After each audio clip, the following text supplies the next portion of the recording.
The sport movement chosen for analysis in this video is the basic serve performed in tennis. When it comes to modern day tennis, the sport was originally referred to as lawn tennis, played on grass courts in Britain. There are different theories to where the game originated, but it is believed to have rendered from a 12th century French game called handball. The sport of tennis has evolved to be a game that can be played by women, men, and children of various ages. I got the information from Britannica.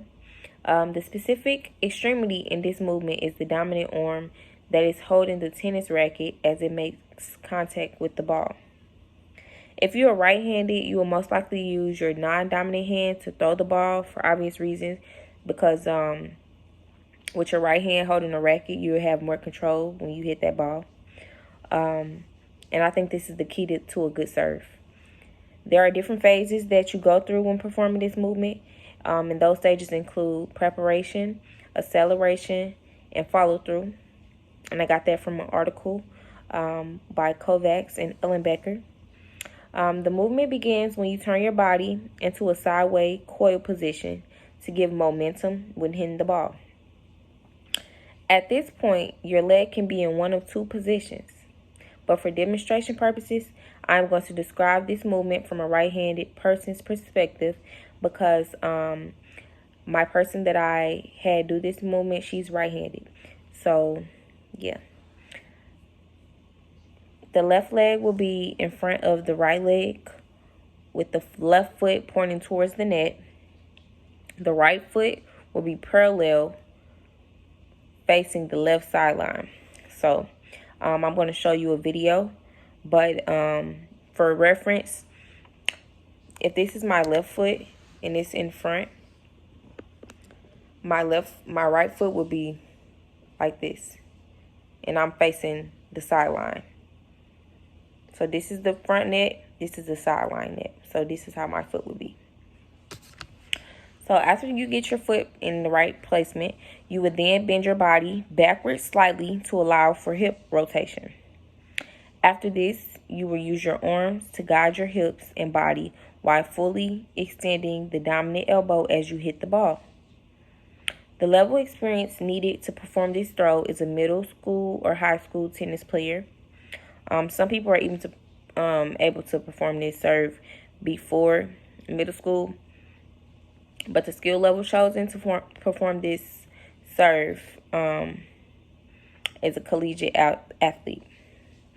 When thinking of any specific movement, it is easy to focus on the extremities performing the movement versus the muscles beneath the skin that actually allow the movement.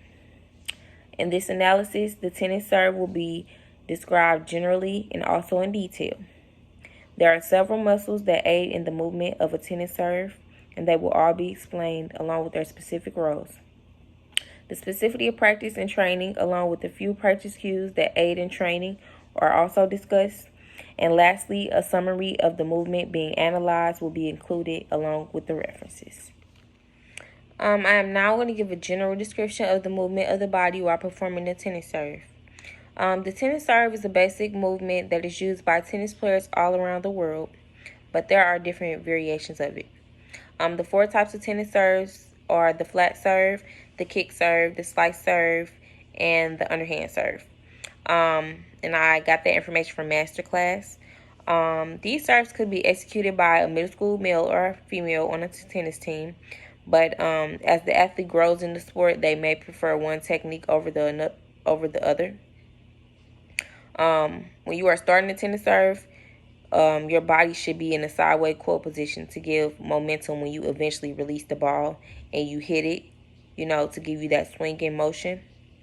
Your legs should be placed in a position where your left foot is in front of your right, with the left foot pointing towards the net and the right foot slightly behind the left in a parallel position, facing the right sideline of the court.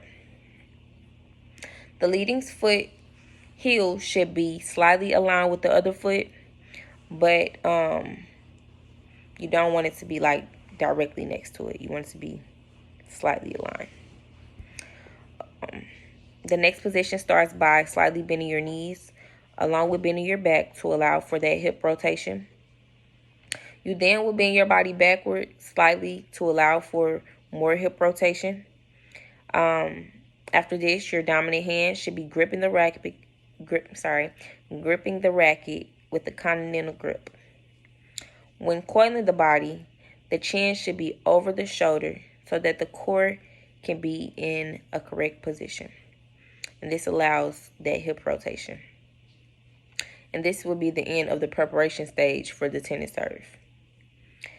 As the ball is thrown in the air with the non-dominant arm, the balance should be shifted to the dominant leg and the body should be slightly bent back while knees are flexed, with the body showing depth to ensure that there is force to drive the ball when it is hit. When the racket makes contact with the ball, the hips should rotate from one side to another in a twisting motion. In one swift movement, your arms, your head, and your trunk should all be facing the front of the neck, while the dominant foot should be fully extended for support. And this is the end of the release phase.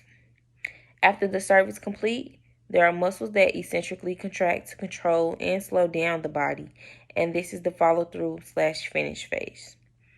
You should be in an upright position after the serve is completed. And I got that information from Kovacs and Ellenbecker. So like I said, the level of experience for this move that I'm going to be talking about today is for a collegiate athlete. And so I didn't really know anybody that was on the tennis team. So I learned one of the serves and I taught it to my friend.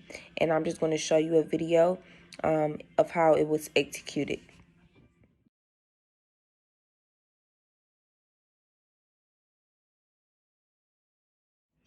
So now I'm going to go into talking about my detailed description of the movement of the non-dominant arm during the tennis serve. And I'm going to show you how the movement occurs specifically to the humeral joint and the glenohumeral joint. In this case, the non-dominant arm would be the left arm, and as you begin to coil your body against the hip. At this point, your chin is slightly over your non-dominant arm as you begin to throw the ball straight up in the air and release it. At the elbow joint, there are many muscles working to cause this movement. As you lift your arm, it is an extension. The muscles that concentrically allow for elbow extension when the tennis ball is released is the triceps brachii with help from the anconeus, with the biceps brachii working as an antagonist. The muscles that eccentrically contract to control elbow flexion are the brachioradialis and the brachialis. This movement is occurring in the sagittal plane along the anterior-posterior axis with 1 degree of freedom, and the elbow is becoming a first-class lever. As the ball is being thrown, the arm also goes into supination to allow the release. The muscle that concentrically contracts to perform supination is the supinator, having the biceps brachii as a synergist. The pronator quadratus along with the pronator teres eccentrically contract to control pronation, meaning they would be the antagonists. Along with this supination, there is also some wrist extension going on. The muscles that concentrically contract to cause wrist extension are the extensor carpi radialis longus and brevis, the extensor carpi ulnaris, and the extensor digitorum. The muscles that eccentrically contract to control wrist flexion are the flexor carpi radialis and ulnaris, the flexor digitorum profundus and superficialis, and the palmaris longus. As you release the ball and your body goes into deceleration, the elbow then goes into 90 degrees of freedom up against your body. The primary elbow flexors that concentrically contract to cause this movement are the biceps brachii, the brachioradialis, and the brachialis. While this is happening, the triceps brachii is eccentrically contracting to control elbow extension, along with being the antagonist for this motion. This movement occurs in the sagittal plane along the anterior-posterior axis. The synovial fluid in the joint allows flexion and extension in the elbow without allowing that bone-to-bone contact. And this joint is uniaxial, meaning it only has 1 degree of freedom, and the elbow is acting as a third-class lever during this movement. Now, the muscles and the movements that I just listed are all in reference to the motions occurring at the humeral joint. When it comes to the glenohumeral joint, there are some muscles that allow for the same motions. Since we are describing the motions as the ball is going up in the air for release, along with elbow extension, there's also shoulder flexion that is occurring at that glenohumeral joint. The primary shoulder muscles that concentrically contract to allow shoulder flexion at the glenohumeral joint are the coracobrachialis, the anterior deltoid, and the pectoralis major, with the pectoralis major being the prime mover and the anterior deltoid being the agonist. The lats would be the antagonists in this movement, and the posterior deltoids are eccentrically contracting to control shoulder extension. This movement also occurs in the sagittal plane along the anterior-posterior axis, and because the glenohumeral joint is a ball and socket joint, it is triaxial, meaning it has 3 degrees of freedom. After the ball is released and your arm comes out of elbow flexion, there is now shoulder extension occurring at that glenohumeral joint. The muscles that concentrically contract at that joint to allow shoulder extension are the latissimus dorsi and the teres minor, with the lats being the agonist. The muscles that eccentrically contract to control shoulder flexion are the coracobrachialis, the anterior deltoid, and the pectoralis major. This movement occurs in the sagittal plane along the anterior-posterior axis. The joint that allows for shoulder extension is the glenohumeral joint, which is a ball and socket joint, and the shoulder is a third-class lever. And I'm going to show you a video where you can see my non-dominant arm going from shoulder flexion to shoulder extension throughout the course of the movement.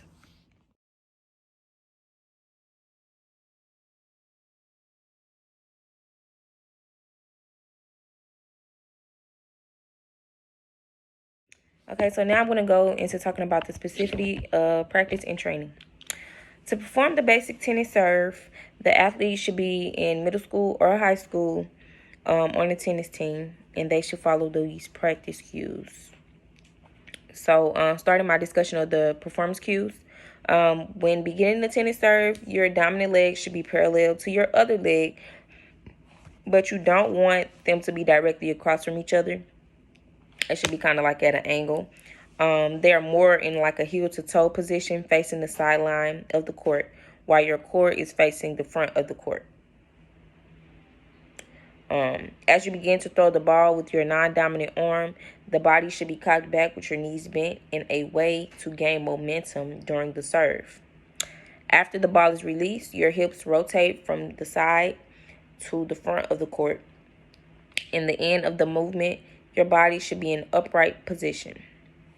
As far as the stages of evaluation and training, during the off season of tennis, there are a lot of different drills that you can do to prepare your body, and a lot of coaches will have you doing different training in different areas, and those areas include acceleration, change of direction, reactive and elastic strength, strength and power, explosives, mobility, and ancillary strength. And I got that from an article written by Cuzdub in 2019. During the tennis season, they can practice inside or outside on a variety of types of surfaces, but it depends on the accessibility of the court and also the coach's preference. I created a rubric, and basically the different points on my rubric was having your body in a sideways coil position, having your feet slightly apart, parallel, dominant foot leading, having your knees bent, and having your posture allowing for back extension. And then the different rankings I had was proficient, sufficient, needs improvement, and doesn't meet standard. And now I'm going to show you a couple videos just reiterating this tennis serve.